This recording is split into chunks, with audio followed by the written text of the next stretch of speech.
Good morning. Well, y'all, this is it. This is the day where I'm supposed to stand up here and make all of the things that I've been saying about ego up here for the last now 5 weeks sound like one coherent thought. This is the day when I'm supposed to reveal that I did, in fact, have a plan.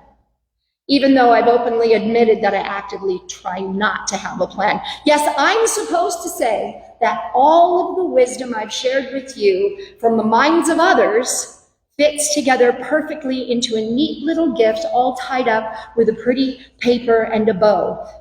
Now I ask you, do you think I have come up here prepared and bedecked in some very fancy and questionably appropriate clothes, with all of that wisdom neatly assembled for you, and so I can present that gift? Do you think I have? Some of you do, and perhaps some don't, and both answers are correct.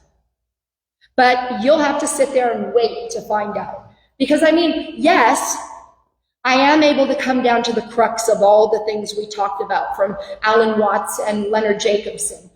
Sure, that part was pretty standard deductive reasoning, something which I'm also rather well known to lack. But in this case, I applied it and it worked. But no, the gift that I bring you today is from me. And it's tied up with ribbons made out of all your favorite things, and it's being handed to you with bubbles flying through the air and rainbows in the sky and laughter and joy all around. And you don't yet know what I'm talking about, but I think you will. You'll definitely want to. But let's reframe this. The gift I have for you, it's a game. Kind of like a game of tag. I'm going to start running, doing my mental gymnastics up here, and you just follow me. You're definitely going to be able to keep up. You just got to remember how to play. Playing is the most important part, and you need to remember that I said that, all right? Ready? So this far, we have learned that this quote from someone I can't remember is absolutely accurate. Let there be light, and it was bright. Whew, those got bright. Okay, so this quote is, the ego is a wrong-minded attempt to perceive yourself as you wish to be rather than as you are. And the truth of who and what you are, and hear this, it is a truth with a capital T. Who and what you are is absolutely perfect. You are unique and irreplaceable and breathtakingly beautiful beyond measure.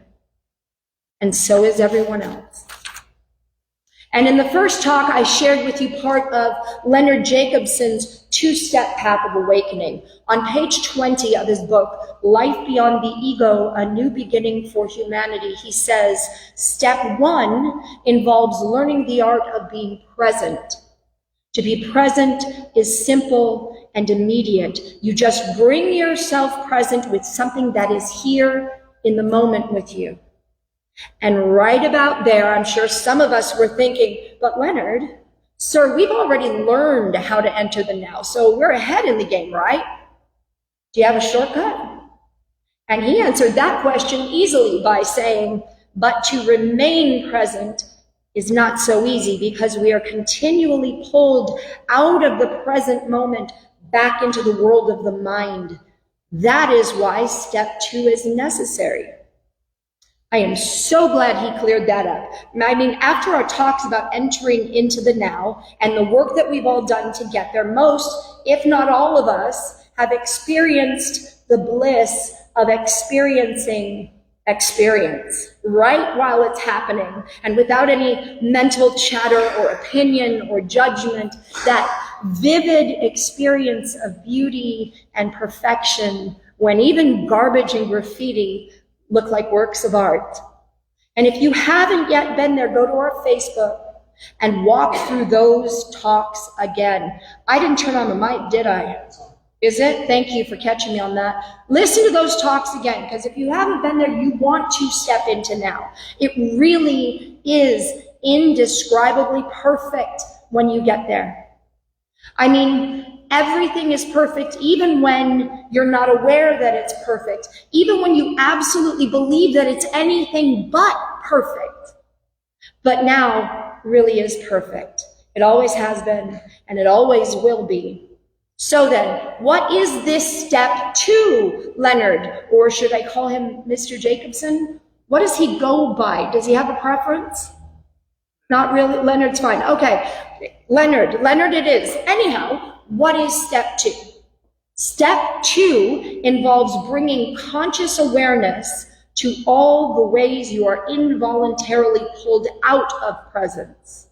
It also involves bringing conscious awareness to all that is still unconscious and unhealed within you, and all the obstacles to your full awakening. Step 2 leads to healing and a release of the past, which in turn allows you to settle more deeply into presence. Step 2 eventually leads to mastery of the mind and ego. And boy, was I ready to get that ball rolling. Mastery of ego, the perfect 2-step plan. Sign me up, I said.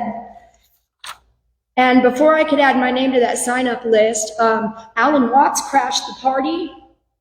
He crashed it like the proverbial bowl in the china shop, absolutely ran my plan right off the road into the wilderness. And now that I think of it, that's exactly what should have happened. Who am I to all of a sudden think I have a plan? You'd think I'd know better by now, wouldn't you? And I think what happened to invite the bull that is Alan Watts into our shop of breakable curiosities is that we asked the big question, the one that has scrambled the brains of humans since we first began asking it. Who am I? Alan said, the seer, the knower, the one whom you are, is the most inaccessible of all experiences, completely mysterious and hidden, and yet we talk about our egos. We use the word I, and I've always been tremendously interested in what people mean by the word I, because it comes out in curious lapses of speech. Like, we don't say, I am a body, we say, I have a body. And somehow, we don't seem to identify ourselves with ourselves. We say, my feet, my hands, my teeth, as if they were something outside of us.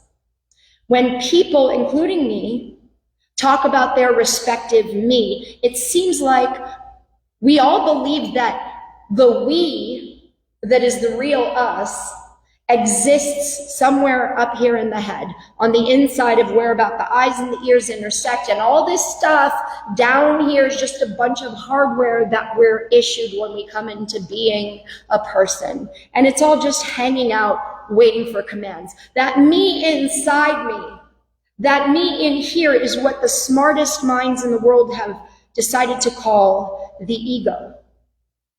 And it is what we speak about when we say me. Alan says, I can't get rid of the idea that it's a hallucination. That's not what you are at all, and it's a very dangerous hallucination because it gives you the idea that you are a center of consciousness, of energy, of responsibility that stands over, against, and in opposition to everything else. You are a chauffeur inside your own body as if your body were an automobile. It gets sick, tired, hurts, and eventually wears out and dies. And you feel caught in the thing because you feel different from it. And you feel the world outside your body, furthermore, is an awful trap. It's full of stupid people who are sometimes nice to you, but mostly aren't, because they're all out for themselves, like you are. And therefore, there's one heck of a conflict going on. We began to think of ourselves as these little individual pieces of fragile consciousness that exist in a world that couldn't care less about us. And we dig in our heels to pick a fight with this world, beat it into submission to our wills. We conquer everything in our life.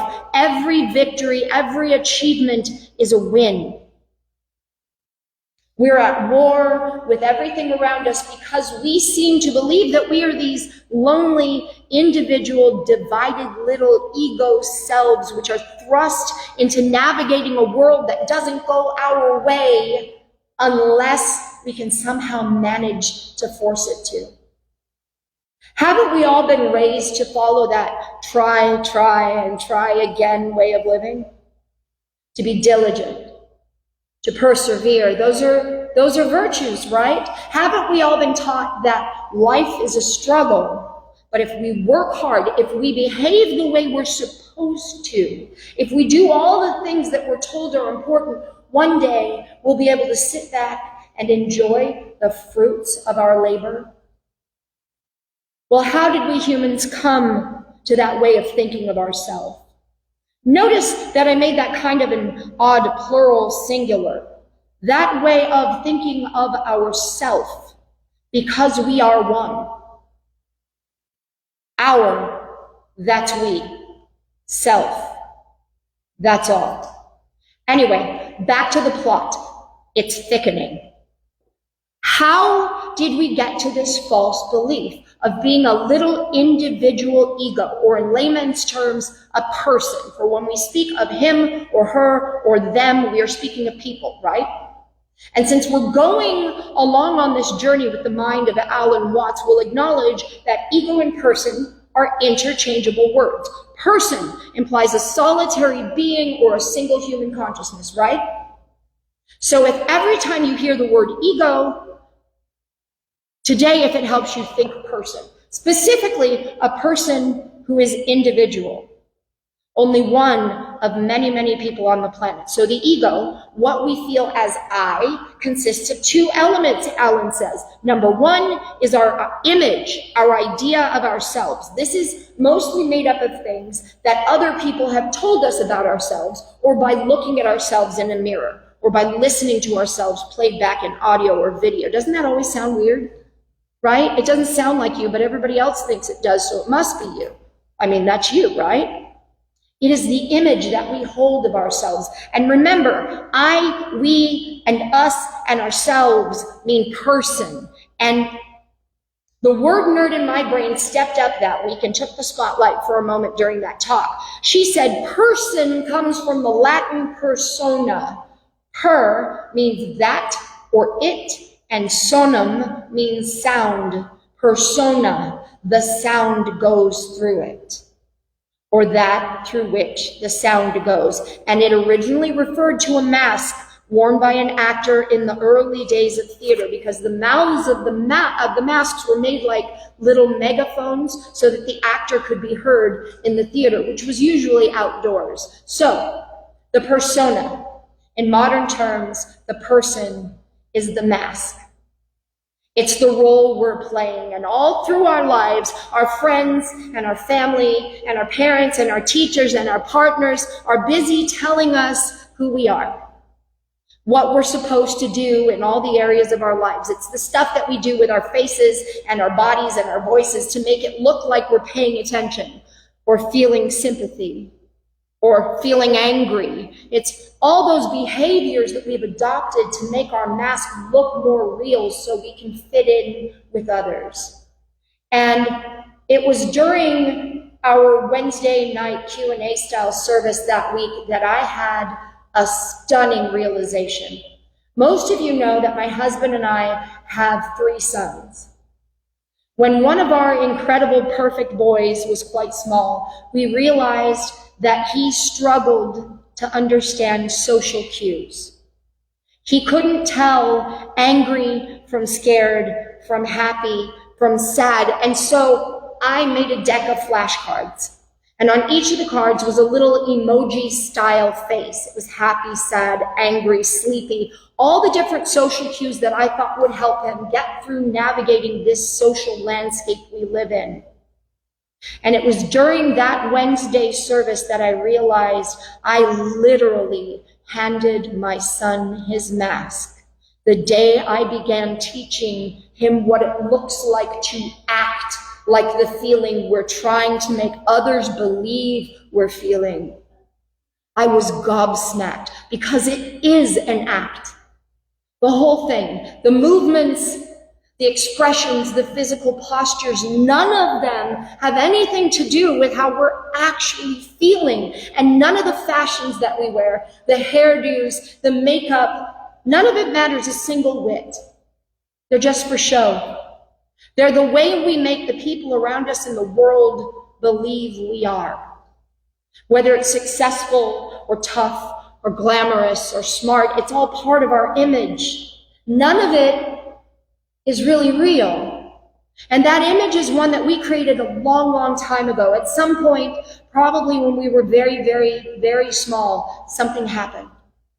Something that frightened or hurt us badly, and which we couldn't understand the reason for. We couldn't understand how or why it happened. And in that moment, an inner voice piped up, "Don't worry, I'll protect you. You won't have to experience anything like this ever again. All you have to do is listen to me."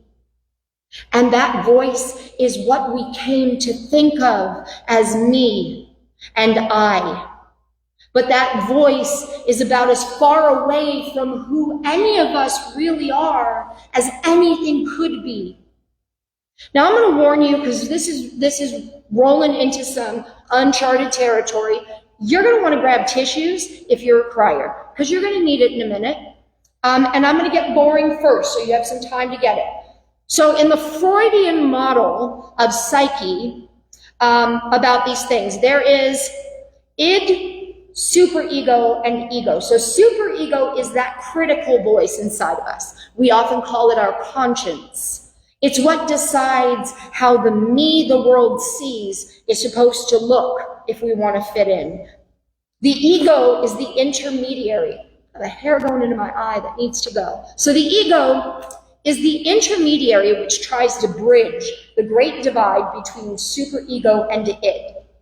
It tries to make sense of what superego and id are saying and come up with a solution which satisfies both, often failing miserably. And the id is considered the primitive side of our concept of self.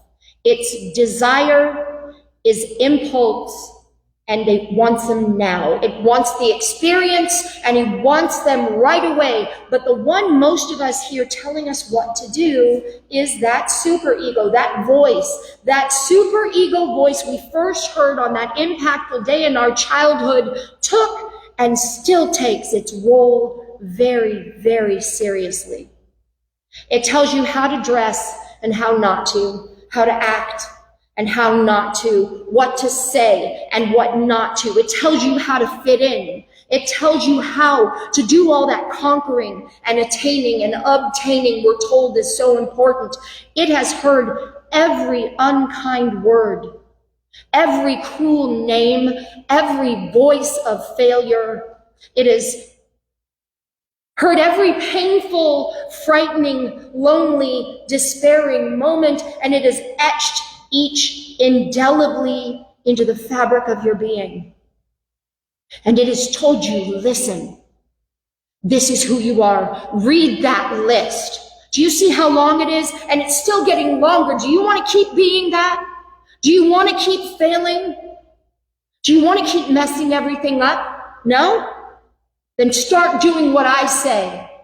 And every single time you've tried to do something just for you, just for fun, just because it's something you really wanted to do, it's begun to holler, stop!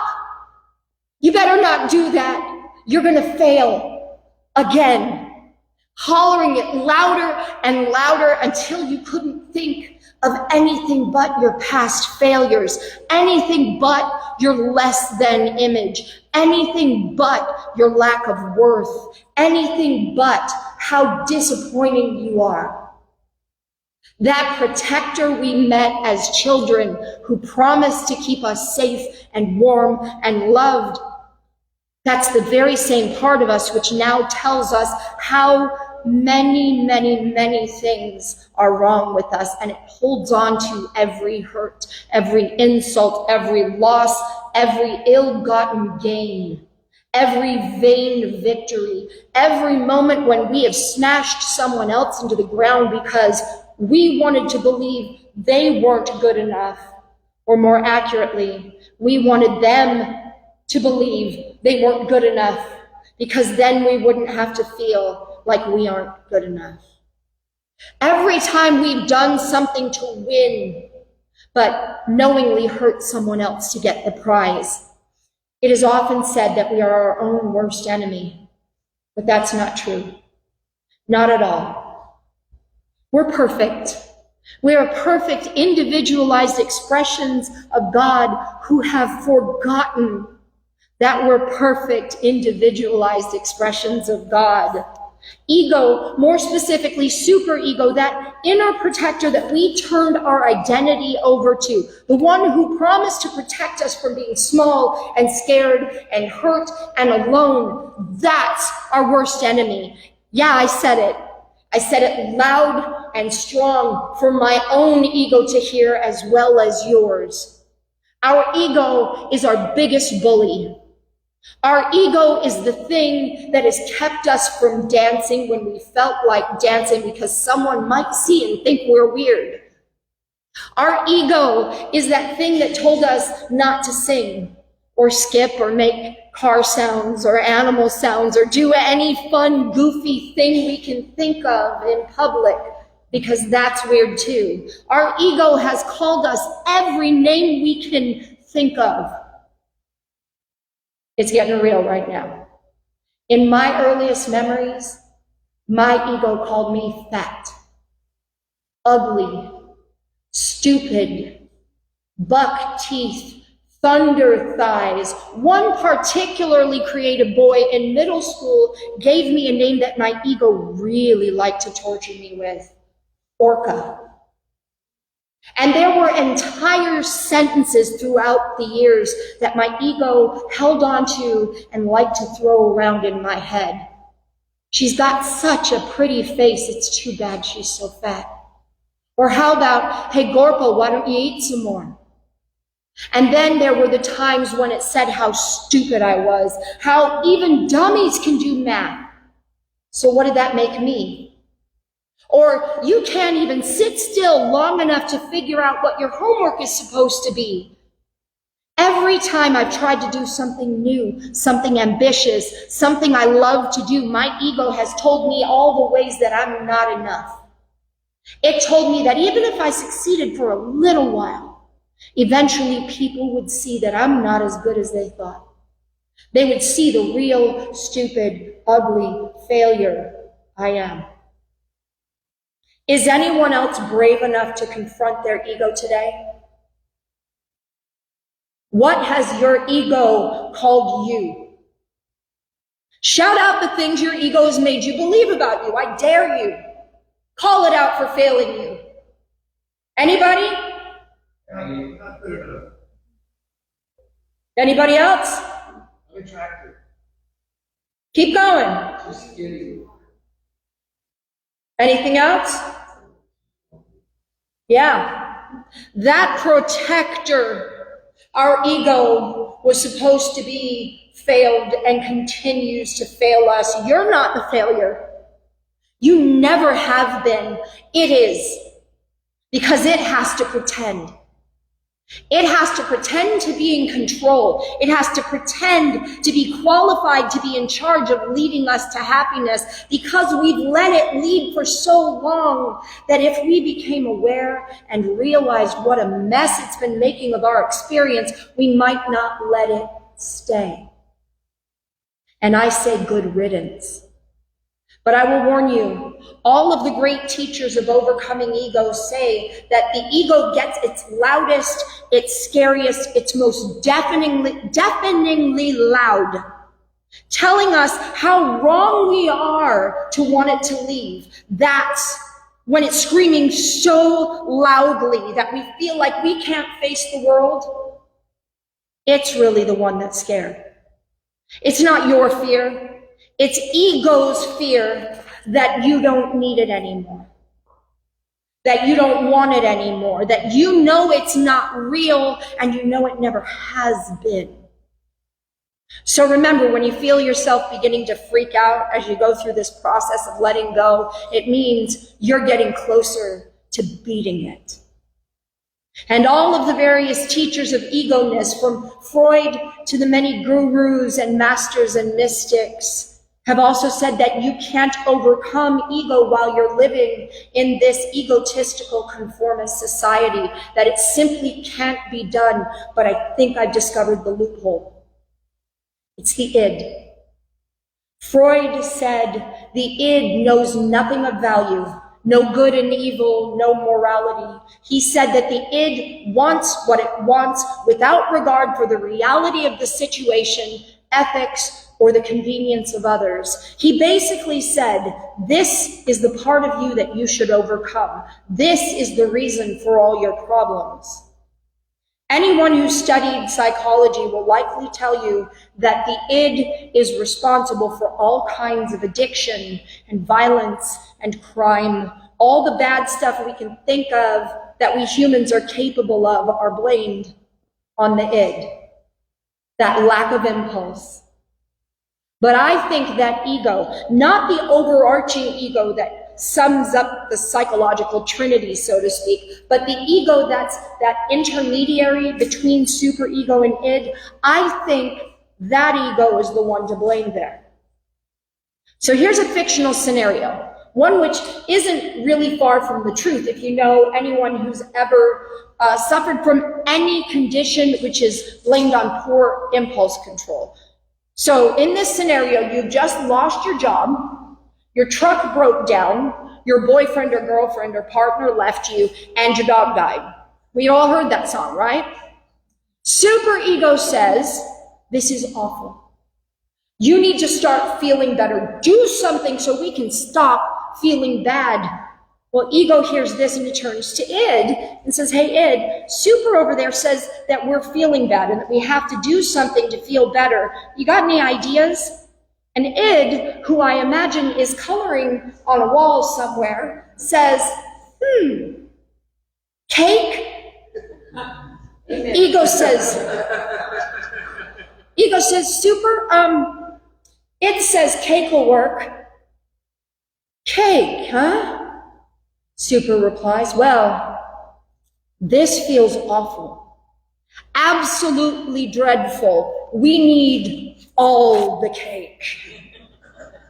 And the next thing you know, there's a breaking news story about a break-in at a local bakery where they caught the intruder with a belly so full that they couldn't even attempt to get away. So you see how id gets blamed?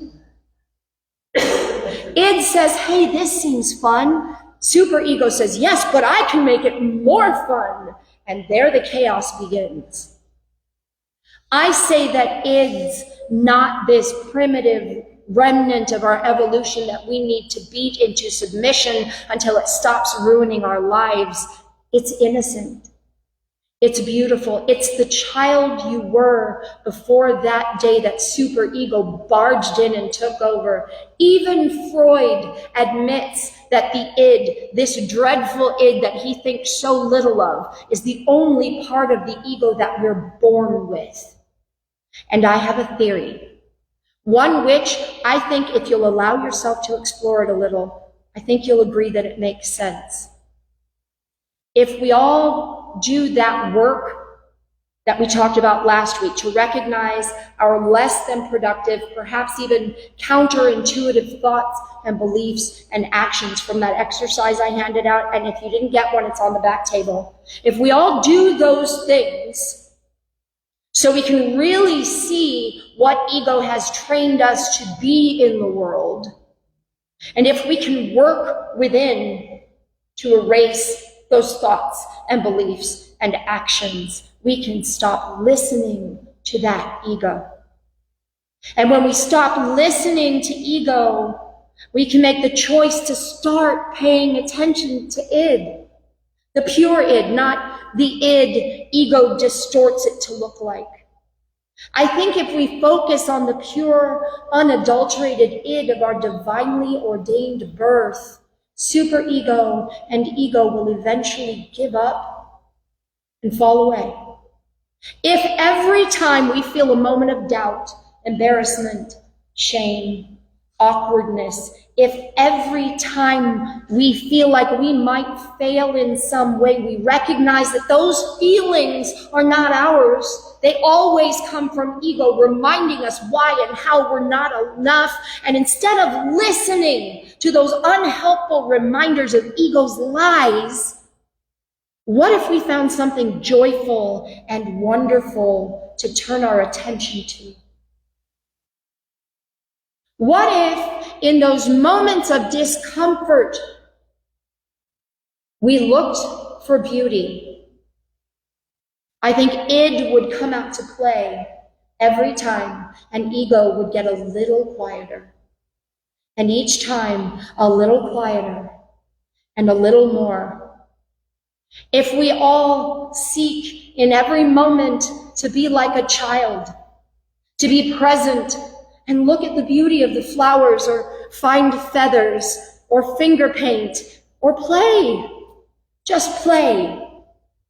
I believe the voice of ego that we used to listen to will begin to be drowned out by the sound of our laughter.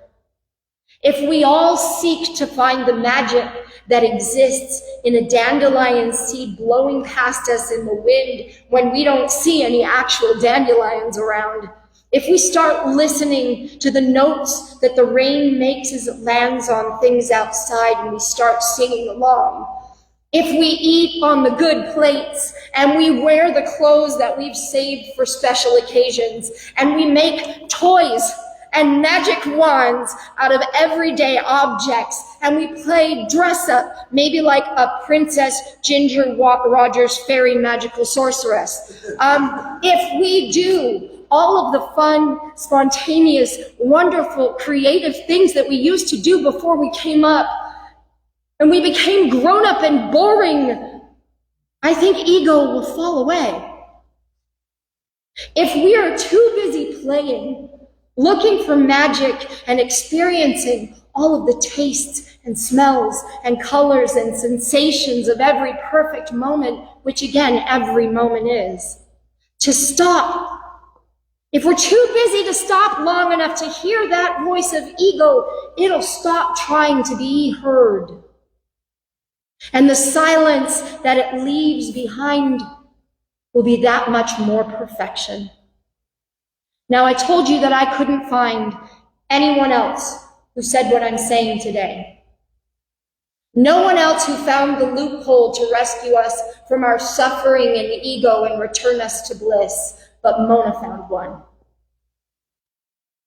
At that very hour, the disciples came up to Jesus and said, "Who is the greatest in the kingdom of heaven?" So Jesus called a little child and he made him stand up in the midst of them and he said, "Truly, I say to you, unless you change and become like little children, you shall not enter the kingdom of heaven. Whoever therefore will humble themselves like this little child, shall they be great in the kingdom of heaven. And he who will welcome one like this little child in my name welcomes me." Tag, you're it.